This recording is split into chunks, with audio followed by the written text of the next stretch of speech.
Welcome to AmA Media. Please like, share, and subscribe to the channel if you like what you see. Thank you and much love. Fair use. Sit back, relax, kick your feet up, most of all, enjoy. We all have times when we do not speak smoothly. This may look like saying, or, mispronouncing words that we know how to say, or repeating words. These experiences are called typical disfluencies. People who stutter usually have more, and different types of, disfluencies than other people. They may repeat parts of words, stretch a sound out for a long time, or get stuck before starting a word or in the middle of saying a word. Stuttering also may include tension and negative feelings about talking. People who stutter may try to hide their stuttering because they are worried about what others may think.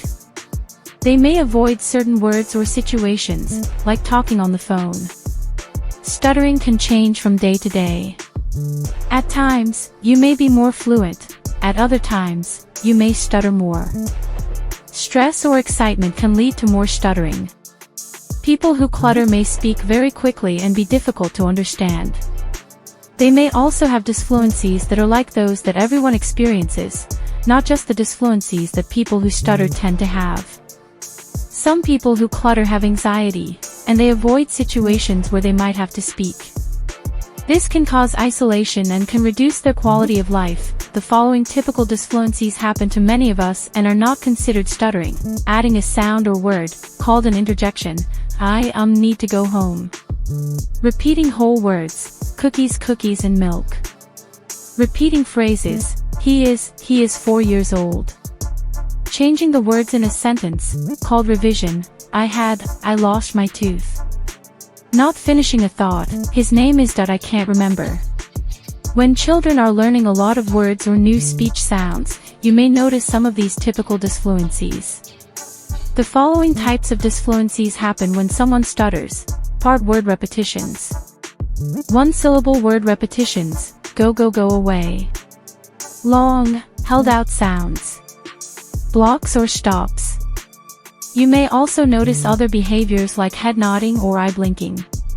Sometimes, people who stutter feel like these behaviors help them stop stuttering.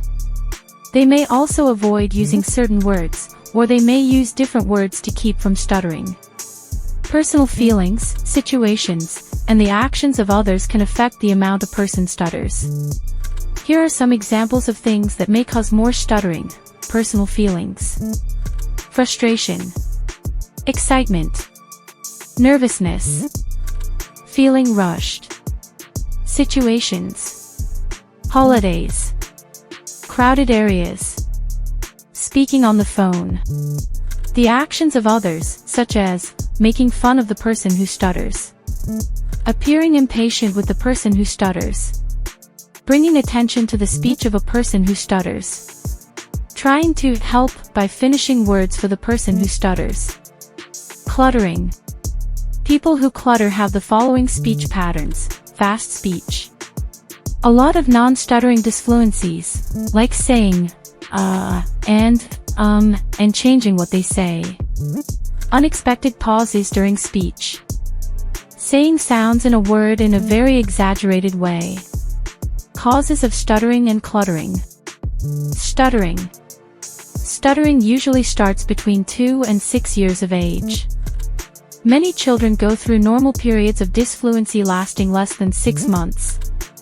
There is no one cause of stuttering.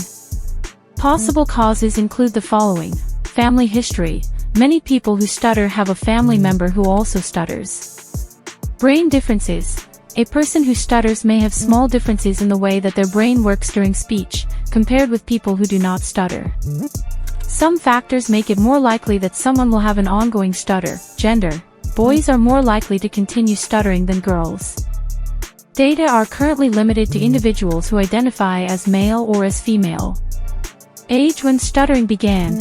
Children who start stuttering at age 3.5 years or later are more likely to continue stuttering. Family recovery patterns. Children with family members who continue to stutter are also more likely to continue stuttering. Key causes of cluttering aren't clear. Researchers are working hard to find out more about causes. seeing a professional. If you think your child stutters, get help from an SLP as early as possible. Early help can reduce the chances that your child will keep stuttering. Contact an SLP if any of the following things happen. Your child's stuttering has lasted for 6 to 12 months or more.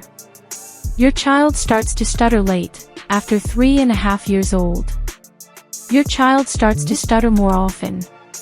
Your child tenses up or struggles when talking. Your child avoids talking or says it is too hard to talk.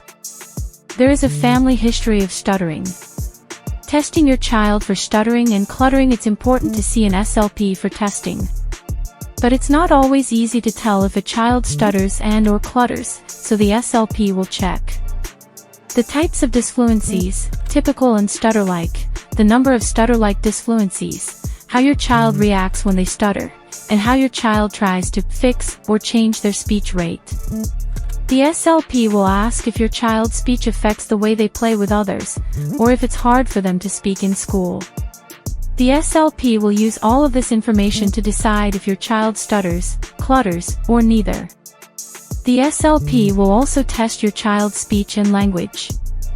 This includes how your child says sounds and words, how well they understand what others say, and how well they use words to talk. Thanks for watching this video. I hope you come back soon. So till the next time, much love.